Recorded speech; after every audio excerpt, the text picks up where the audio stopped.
बिस्मिल्लाहिर्रहमानिर्रहीम। अस्सलाम वालेकुम। काफ़ी दिन हो चुके हैं मैंने वीडियो नहीं बनाई थी। और आज जो है वो एक ट्रेड एक्सप्लेनेशन के साथ हूँ। और दूसरा ये कि बहुत सारे लोगों का सवाल था कि सर हमें गोल्ड वगैरह ट्रेड करना तो आता है, लेकिन नास्डा को कैसे ट्रेड करना है। ये मेरी कल की ट्रेड थी, ठीक है। और उसको भी एक्सप्लेन करेंगे, सारा व्यू इसके पीछे क्या था उसको एक्सप्लेन करेंगे। और ये हम आज लर्न करेंगे कि नास्डा को कैसे ट्रेड किया जाए, ठीक है। How to trade Nasdaq. तो जिस तरीके से और सारी मार्केट है, इसी तरीके से नास्डा की भी मार्केट है, ठीक है। बहुत बड़ी मार्केट है, बहुत वॉलेटाइल है। स्पेशली न्यूयॉर्क स्टॉक एक्सचेंज के अंदर तो तबाही फेरता है। आपका गोल्ड वगैरह ये चीजें इसके सामने कुछ भी नहीं है। तो जब चलता है, ठीक है। तो प्लान क्या था मेरा, मैंने क्यों इस ट्रेड को लिया, तो वो सारी चीजें एक्सप्लेन करता हूँ। अच्छा, मेरे दो प्लान थे जब स्टॉक एक्सचेंज ओपन हुई थी। उससे थोड़ा सा पहले मैंने दो प्लान बनाए थे। अब प्लान मेरा नंबर वन प्लान क्या था। एक प्लान मेरा ये था कि मार्केट अगर पुल बैक लेती है, ठीक है। लेट सपोज इधर कहीं पुल बैक लेती है तो मैं इसको शॉर्ट करूंगा, और अगर ऊपर तक जाती है तो भी शॉर्ट करूंगा। लेकिन अगर नीचे जाती है, ठीक है, यानी किसी ऐसे एरिया में जाती है जहां से मुझे बाय मिल सकती है, तो मैं बाय करूंगा। अब अगर हम अपनी लेफ्ट साइड पे देखते हैं, ट्रेंड तो हमारा अप साइड है।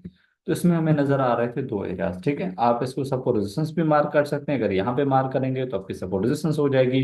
यहाँ से अगर मार्क करेंगे तो सपोज रेजिस्टेंस कहलाएगी, ठीक है। अगर हम लोग इस से लेके और इस एंड को जोड़ते हैं तो यहाँ पर आपकी ये कहलाएगी एज जो है वो ऑर्डर ब्लॉक, ठीक है। और थोड़ा नीचे अगर आप चले जाते हैं, दिन में चले जाते हैं, तो यहाँ पर आपको जो है वो दिखाएगी डिमांड का एरिया, ठीक है, जिसको हम रैली बेस रैली कहते हैं। तो और अगर मैं इसको टेप डाउन करता हूँ, ठीक है, तो यहाँ पर आपको नजर आ रहा है कि हमारे पास एक डिमांड पड़ी हुई है, ठीक है। यानी कि सारे कॉन्फिडेंस बन रहे हैं। मतलब ऐसा नहीं है कि आप अगर एक आपका मेथड है तो वो वर्क नहीं।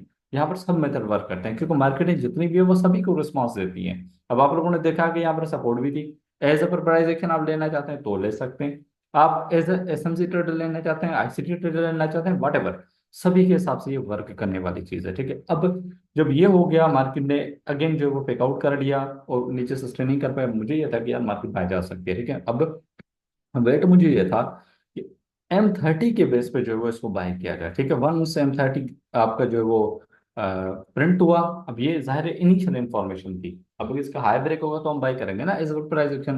वर्क ने ऐसा कुछ नहीं किया। अगर हम यहाँ पर प्राइस एक्शन के हिसाब से एक और चीज जो है वो मार्क करें, इस एरिया को अगर हम लोग मार्क करते हैं तो हमें यहाँ पर क्या नजर आ रहा है कि एक रेजिस्टेंस बन गई है। ब्रेक होती है तो बाय जाएगा। वेरी सिंपल, ठीक है। इसमें कुछ भी ऐसा नहीं है कि अगर आपको एक स्टडी आती है नहीं आती है तो वर्क नहीं करेगी, वो वर्क जरूर करेगी, ठीक है। नाउ वंस M30 जो है आपकी क्लोज ऊपर हुई, अब ये मेरे पास वो टिगर एरिया था कि यार यहाँ से इसको फर्दर बाय जाना चाहिए, ठीक है।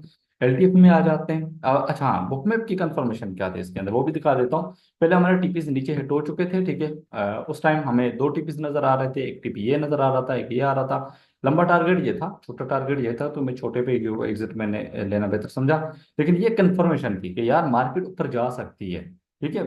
क्योंकि मेथड मैंने जिस तरीके से आपको कहा ना, हर मेथड वर्क करता है। और मैं कई मतलब अपनी वीडियोस के अंदर कह चुका हूँ कि भाई बुकमैप के साथ आपकी हर चीज वर्क करती है। बस आपको टेक्निकल अच्छा आता हो, ठीक है, और फिर बुकमैप के साथ आप कंफर्मेशन लें तो सभी चीज आपके लिए वर्क कर रही होती है। बहुत अच्छा वर्क करती है। अब जब M30 क्लोज हुआ, तो अब अगर मैं बेस्ड ऑन M30 लेता हूँ एसएल, ठीक है। अब ये मैंने स्टडी पढ़ाई हुई है अपने पेड वालों को, क्योंकि थोड़ा इसमें कॉम्प्लिकेशन है, लेकिन मैं मोटा मोटा यहाँ समझा देता हूँ कि अब देखो, अगर मैं as per price action trade इसको करता ना तो बहुत बड़ा ऐसे लगना पड़ता। यानी मेरा एसएल अगर इस बेस पे होता, इस कैंडल के बेस पे, तो एटलीस्ट यहाँ तक जाता, ठीक है, जो कि बहुत बड़ा एसएल हो जाता है। तो इसका फिर बेहतर जो आइडिया मुझे लगा वो ये लगा कि यार जो M30 क्लोज हुई है, ठीक है, और इसमें ज़ाहिर है इसने कोई स्ट्रक्चर वगैरह कुछ तो बनाया होगा ना, ठीक है। तो जो हमारे पास एफईजी था, ये एक ऐसा एरिया हो सकता है कि जहाँ से मार्केट जो है वो फर्दर इस डायरेक्शन में कंटिन्यू कर सकते हैं, ठीक है। M5 के एफईजी से मैंने इसको बाय किया, ठीक है। और थोड़ा ऐसा मैंने उस वक्त नीचे रखा था, फिर ट्रेल किया था मैंने, और फिर ट्रेल किया और आराम से जो है वो टीपी हिट हो गया। अब इस सारे सिनेरियो के अंदर जो आपको चीज़ लर्न करने को मिल रही है ना, वो ये है कि भाई नेस्टर कोई दूसरी दुनिया की वो चीज़ नहीं है, ठीक है। ये भी बिल्कुल उसी तरीके से, बस ये चीज़ है कि थोड़ा फास्ट है, ठीक है। फास्ट होने की वजह से दो चीज़ें होती है, स्लो नहीं होगा, पुल बैक नहीं लेगा, ठीक है। और दूसरा नंबर पे कि ऐसे अगर करना होगा ना वो विद इन सेकंड करेगा, ठीक है। जैसा गोल्ड होता है ना, वो ठहर ठहर के चलता है। इवन न्यूयॉर्क में भी वो ठंडा चलता है। आप जब नस्डक US30 को ट्रेड करेंगे ना, आपको लगेगा कि गोल्ड तो बिल्कुल यूं वो कहते हैं ना कि कछुए की तरह चल रहा है, ठीक है। तो नस्डक थोड़ा फास्ट है, इस पर प्रैक्टिस जरूर चाहिए होती है। लेकिन ऐसा भी नहीं है कि आपको नहीं आएगा। प्रॉपर उसी तरीके से एनालिसिस होती है डेली की, वीकली की, एच 4 की, M30 की, जो भी आपकी स्ट्रेटजी है कुछ दिन टेस्ट करके देखें।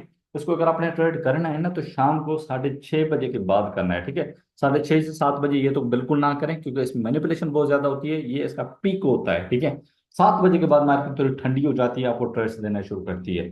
इसमें आपकी एसएमसी भी वर्क करती है, आपके एफईजीज भी वर्क करते हैं, आपके ऑर्डर ब्लॉक्स भी वर्क करते हैं, एसएनडी भी करती है, ट्रेंड लाइन, एवरीथिंग वर्क करता है, जस्ट लाइक गोल्ड, ठीक है। गोल्ड के अंदर हमारे पास ट्रेड थी, लेकिन वो मुझसे मिस हो चुकी है, ज़ाहिर है। एक अच्छी ट्रेड थी, बाय की, मार्केट ने लिक्विडिटी ग्रैब की थी, इजी हमें दिख रहा था कि ऊपर के साइड जो वो टारगेट हिट हो सकते हैं, ठीक है। तो जिस तरीके से उसको हम एनालिसिस करते हैं, सेम लाइक हम जो है वो इसको भी एनालाइज करते हैं, ठीक है। आपकी लिक्विडिटी लोअर की ले ली मार्केट ने, ऊपर गई है, उधर उसी को हिट किया है। तो इसी तरीके से मार्केट में सेम चीजें चलती हैं, ठीक है। बस ये प्रैक्टिस से चीजें आती है, एक ही दिन के अंदर नहीं है। अब जाहिर है नस्डक का बिहेवियर जो है वो थोड़ा एग्रेसिव है, क्योंकि वो उसका पीक आवर होता है, उसके स्टॉक्स होते हैं, वट बहुत सारी चीजें होती है, ठीक है। टारगेट मेरा अल्टीमेटली ये था, लेकिन मार्केट स्लो थी तो मैंने फिर जो है एग्जिट कर दिया। तो ये थी सिंपल मोटा मोटा जो है ना उस पे वीडियो। क्योंकि बहुत सारे लड़के कह रहे थे कि सर इसको किस तरीके से ट्रेड करें और किस तरीके से होगा, तो भाई ये थोड़ा फास्ट है, हर स्ट्रेटजी वर्क करती है, लेकिन विक्स और ये थोड़ी उल्टी पुल्टी बना देता है। रीजन इसमें वॉल्यूम बहुत ज्यादा होता है, उस वक्त एग्रेशन होता है, ठीक है। अगर आप इसकी स्पीड को संभाल सकते हैं तो इसमें हाथ लगाएं, वो भी डेमो के बाद, ऐसे नहीं, क्योंकि नस्डक बहुत फास्ट चलता है, ठीक है।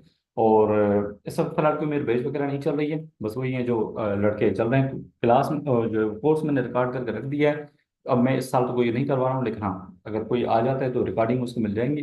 और फिर लाइव ट्रेडिंग वगैरह या जो भी होते हैं वन ऑन वन मेंटरशिप वो चल रही हैं, तो आप हमसे रब्ता भी कर सकते हैं। आई होप तो कुछ जो है वो आपको लर्न करने को मिली होगी इस वीडियो से, ठीक है। अच्छा इंस्ट्रूमेंट है, अच्छी ट्रेड्स मिल जाती हैं, क्योंकि जब गोल्ड स्टक हो जाता है तो ये बहुत अच्छा चलता है। अगर आपको आरआर मैनेज करना आता है ना तो आप गोल्ड को भूल जाएंगे, ठीक है, नजर को जब आप ट्रेड करेंगे। Until the next video, Allah Hafiz.